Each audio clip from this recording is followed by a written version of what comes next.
Hello बच्चों, let's read the question. The question says explain the following. Okay, तो यहाँ पर हमें एक्सप्लेन करना है कि CO2 is a better reducing agent below 71 kelvin, whereas CO is a better reducing agent above 710 kelvin. तो यहाँ पर हमें बताया गया है कि CO2 क्या है, बेटर रिड्यूसिंग एजेंट है बिलो 710 केल्विन, और CO ये क्या है, बेटर रिड्यूसिंग एजेंट है अबाउ 710 केल्विन. ऐसा क्यों है ये हमें बताना है. तो यहाँ पर एट टेम्परेचर जो हमें यहाँ पे ये क्या दिए गए हैं, डायग्राम दिए गए हैं, इलिंगम डायग्राम बोलते हैं इसे. तो यहाँ पर हम देख सकते हैं कि ये CO carbon and carbon oxygen gives carbon dioxide and carbon and oxygen give carbon monoxide.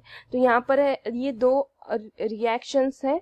तो इस तरह से हम देखेंगे. तो यहाँ पे एट बिलो 710 केल्विन टेम्परेचर पर, according to Ellingham diagram, carbon monoxide और कार्बन डाइऑक्साइड ये क्या है, लाइन दिस बिलो किसके बिलो है, ये दोनों कार्बन और कार्बन मोनोऑक्साइड, कार्बन और कार्बन डाइऑक्साइड के. तो ये दोनों कहाँ पर है, कार्बन और कार्बन डाइऑक्साइड के बिलो है. ठीक है, बिलो द कार्बन और कार्बन डाइऑक्साइड के. तो लाइन, ठीक है, यहाँ पर दिख रहा है ये है कार्बन और कार्बन डाइऑक्साइड, और यहाँ पर है कार्बन और कार्बन मोनोऑक्साइड. तो यहाँ पर मोनोऑक्साइड के बिलो ही है वो. ओके, तो इस वजह से therefore CO2 is a better reducing agent. इस वजह से क्या है वो, CO2 क्या है, बेटर रिड्यूसिंग एजेंट है. इस वजह से CO2 क्या है, बेटर रिड्यूसिंग एजेंट है. तो और at higher temperature, that is carbon and carbon monoxide line this below the CO2 and CO2 line, hence at higher temperature CO is better reducing temperature. ठीक है, तो यहाँ पर ये क्या है, बिलो इसके नीचे लाइन मारी गई हुई है, तो ये क्या है, बेटर रिड्यूसिंग एजेंट है. ठीक है, तो नेक्स्ट है हमारा sulphur. Generally sulphide ore are converted into oxide before. तो यहाँ पर जनरली सल्फाइड हो रहे are converted to oxide before reduction बताया गया हमें. तो रिडक्शन ऑफ सल्फाइड ओरे ये जो है ये इजी नहीं होता इतना. सो उसे क्या किया जाता है, यूजुअली कन्वर्ट इनटू ऑक्साइड किया जाता है. ओके, यूजुअली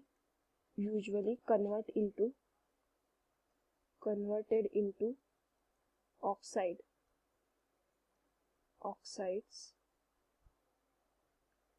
और देन रिड्यूस, फिर उसे क्या किया जाता है, रिड्यूस किया जाता है. तो जब हम इलिंगम डायग्राम देखते हैं तो sulphide of suppose delta Fg of जो भी मेटल है उसका सल्फाइड इज नॉट कंपोज्ड हुआ नहीं है उसमें, and reduce become a tough.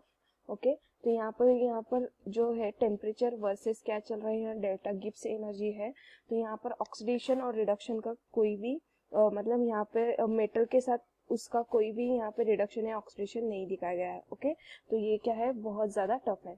तो नेक्स्ट जो दिया गया है हमें, silica is added to sulphide ore of a copper in a reverberatory furnace. तो वो क्या किया जाता है, रिवर्बेटरी फर्नेस में ऐड किया जाता है सल्फाइड, क्योंकि वहां पे क्या बनता है, सिलिका स्लैग बन जाता है. ओके, स्लैग बन जाएगा यहाँ पर कैसे, तो यहाँ पे FeO जो आयन ऑक्साइड है वो सिलिका के साथ रिएक्ट करेगा, तो यहाँ पे क्या बनेगा, FeSiO3 बनेगा. तो इसे क्या बोलेंगे हम, स्लैग बोलेंगे. तो इस वजह से यहाँ पे क्या होगा, SO2 प्रोड्यूस होगा, is utilise for manufacture of H2SO4. ये क्या किया जाता है, H2SO4 मैन्युफैक्चरिंग के लिए ये यूज किया जाता है.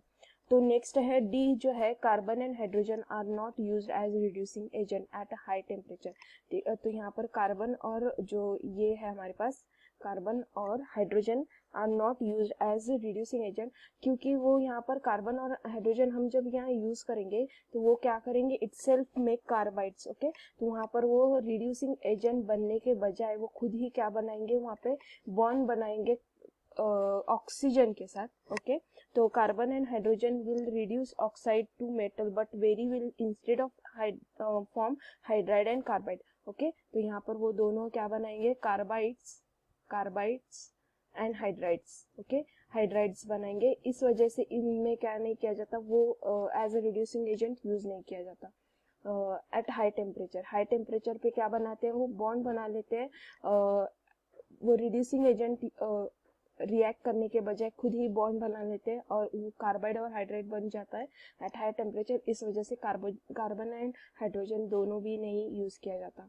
तो नेक्स्ट है vapour phase refining method is use for method is your titanium. Okay, तो वेपर फेज रिफाइनिंग मेथड है जो कि किस लिए यूज की जाती है, टिटेनियम बनाने के लिए यूज किए जाते हैं। तो ये क्या है, वेपर फेज रिफाइनिंग मेथड में दो मेथड्स आ जाते हैं, सब मेथड्स, जैसे कि Van Arkel method and Mond process. Okay, तो मॉन्ड प्रोसेस से निकेल को प्यूरिफाई करने के लिए बनाया जाता है। तो यहाँ पर जो वॉन अर्किल मेथड है रिफाइनिंग की, वॉन अर्किल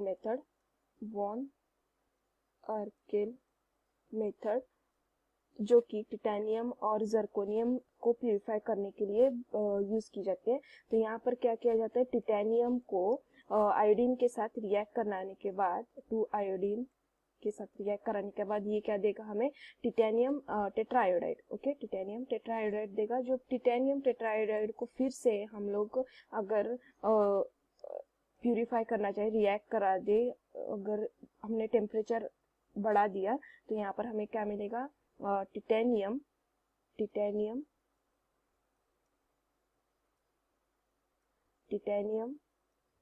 और आयोडाइड फिर से अलग मिल जाएगा, टेट्रायोडाइड फिर से अलग मिल जाएगा।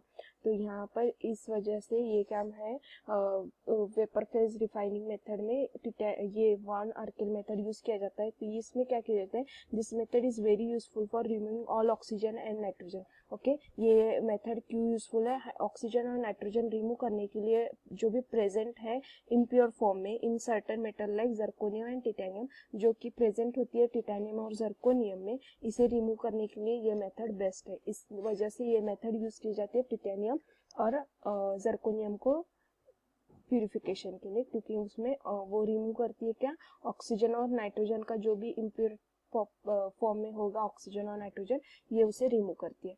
I hope you understood well. All the best, thank you.